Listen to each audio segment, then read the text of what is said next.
ఒక్కసారి ఊహించండి, మీరు బిలియర్డ్స్ టేబుల్ మీద ఒక బంతిని కొట్టారు.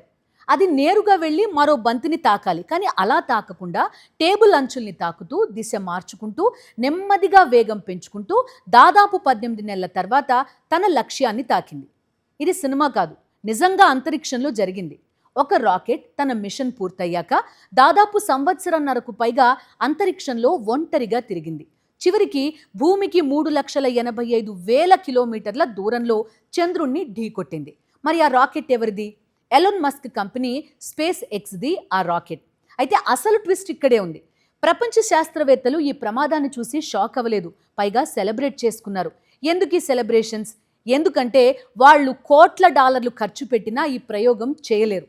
అలాంటి ఒక పర్ఫెక్ట్ సైంటిఫిక్ ఎక్స్పెరిమెంట్ని ప్రకృతి వాళ్ళకి ఉచితంగా చేసి చూపించింది. అయితే చంద్రుడిపై జరిగిన ఈ కొలిజన్ ఎంత పవర్ఫుల్ అంటే, ఒక్కసారి ఊహించుకోండి, మనం ఒక కార్లో 120 కిలోమీటర్స్ వేగంతో వెళ్తున్నాం. చాలా భయం వేస్తుంది కదా. కానీ ఈ రాకెట్ శకలం ఏకంగా గంటకి 8,700 కిలోమీటర్ల వేగంతో చంద్రుణ్ణి ఢీకొట్టింది. అంటే ఒక సెకనుకి 2.5 కిలోమీటర్లు అన్నమాట. ఇది ఒక బుల్లెట్ కాదు, అంటే అంత చిన్నది కాదు. ఇది ఏకంగా 4 టన్నుల ఇనుప నిర్మాణం, 14 మీటర్ల పొడవు, 5 అంతస్తుల భవనం ఎత్తు. అంత భారీ వస్తువు ఇది. చంద్రుడి ఉపరితలాన్ని ఈ వస్తువు ఒక్కసారిగా తాకితే విడుదలయ్యే కైనెటిక్ ఎనర్జీ 1000 టన్నుల రాళ్లని కదిలించే శక్తి అవుతుంది. ఇక్కడే మొదలవుతుంది అసలు సైన్స్. అసలు ఇది చంద్రుణ్ణి ఎందుకు ఢీకొట్టింది? చాలామంది అనుకునేది ఎవరో చంద్రుణ్ణి టార్గెట్ చేశారు అని. కానీ దీనికి కారణం ఆర్బిటల్ మెకానిక్స్. అంతరిక్షంలో ఏ వస్తువు కూడా నేరుగా ప్రయాణించదు. ప్రతి వస్తువు కూడా ఒక గ్రావిటేషనల్ డాన్స్లో ఉంటుంది. అంటే భూమి, చంద్రుడు, సూర్యుడు, ఈ 3 ఖగోళ వస్తువుల గురుత్వాకర్షణ ఆ రాకెట్ని 18 నెలల పాటు చిన్న చిన్న దిశ మార్పులకు గురిచేశాయి. దీనినే శాస్త్రవేత్తలు 3 బాడీ గ్రావిటేషనల్ ఇంటరాక్షన్ అంటారు. దీనికి తోడు సూర్యకాంతి కూడా రాకెట్పై సూక్ష్మమైన ఒత్తిడిని కలిగించింది.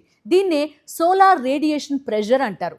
ఇది వినడానికి చిన్న విషయం అనిపించినా 18 నెలల పాటు అదే ప్రభావం కొనసాగితే 1000 కిలోమీటర్ల కక్ష్య కూడా మారిపోతుంది. ఇక్కడ జరిగింది కూడా అదే. మరి ఈ శకలం ఢీకొన్న తర్వాత చంద్రుడిపై ఏమైంది చూద్దాం. చంద్రుడిపై గాలి ఉండదు, వర్షం ఉండదు, నదులుండదు. అందుకే ఒకసారి బిలం కనుక ఏర్పడితే కోట్ల సంవత్సరాల పాటు ఆ బిలం అలానే ఉంటుంది. ఈ శకలం ఢీకొట్టడంతో చంద్రుడి ఉపరితలంపై ఉన్న రెగోలిత్, అంటే కోట్ల సంవత్సరాలుగా పేరుకుపోయిన ధూళి, రాళ్ళు ఒక్కసారిగా గాల్లోకి ఎగిరిపోయాయి. ఈ ఎగిరిన పదార్థాన్నే ఇంపాక్ట్ ఎజెక్టా అంటారు. శాస్త్రవేత్తలకు ఇదే అత్యంత విలువైన నమూనా. ఎందుకంటే చంద్రుడి లోపల దాగి ఉన్న సుమారు 4.5 బిలియన్ సంవత్సరాల పురాతన శిలలు మొదటిసారి బయటకొచ్చే అవకాశం ఉంది.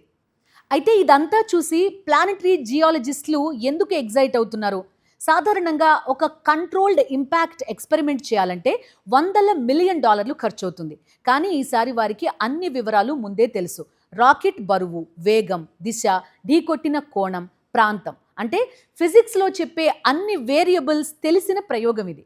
ఇప్పుడు వారు తమ కంప్యూటర్ మోడల్స్ని నిజ జీవిత ఫలితాలతో పోల్చి చూడగలరు. దీన్నే ఇంపాక్ట్ డైనమిక్స్ వాలిడేషన్ అంటారనమాట. ఈ ఒక్క ప్రమాదం భవిష్యత్ చంద్రయానాలను మార్చొచ్చు.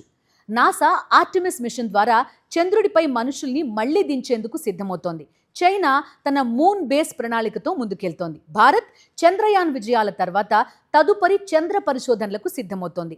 ఇలాంటి సమయంలో ఒక ల్యాండర్ దిగినప్పుడు ధూళి ఎంత ఎగురుతుంది? ఆ ధూళి పక్కనే ఉన్న మరో స్పేస్ క్రాఫ్ట్ని దెబ్బతీస్తుందా? చంద్రుడి నేల ఎంతవరకు ప్రకంపనలు పంపుతుంది? భవిష్యత్ మూన్ హ్యాబిటాట్ ఎంత దూరంలో నిర్మించాలి? ఈ ప్రశ్నలకు ఈ ఒక్క ఢీ కొనడం సమాధానం చెప్పే అవకాశం ఉంది. మనం ఈ వార్తని స్పేస్ ఎక్స్ రాకెట్ చంద్రుణ్ణి ఢీకొట్టింది అనే ఒక హెడ్లైన్గా మాత్రమే చూస్తాం. కానీ శాస్త్రవేత్తలు దీన్ని ఒక భారీ సహజ ప్రయోగశాలగా చూస్తున్నారు. ఎందుకంటే ప్రతి ఇంపాక్ట్ ఒక కొత్త డిస్కవరీకి తలుపు తీస్తుంది. ప్రతి క్రేటర్ ఒక చరిత్ర పుస్తకం. ప్రతి రాక్ శాంపిల్ సౌర కుటుంబం పుట్టుక గురించి ఒక కొత్త కథ చెప్తుంది. బహుశా ఈరోజు ఏర్పడిన ఆ చిన్న బిలం రేపటి చంద్ర నగరాల రూపకల్పనకు అత్యంత విలువైన బ్లూ ప్రింట్గా కూడా మారొచ్చు.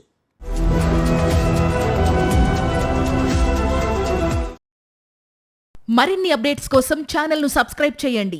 నోటిఫికేషన్స్ కోసం బెల్ ఐకాన్ పై క్లిక్ చేయండి.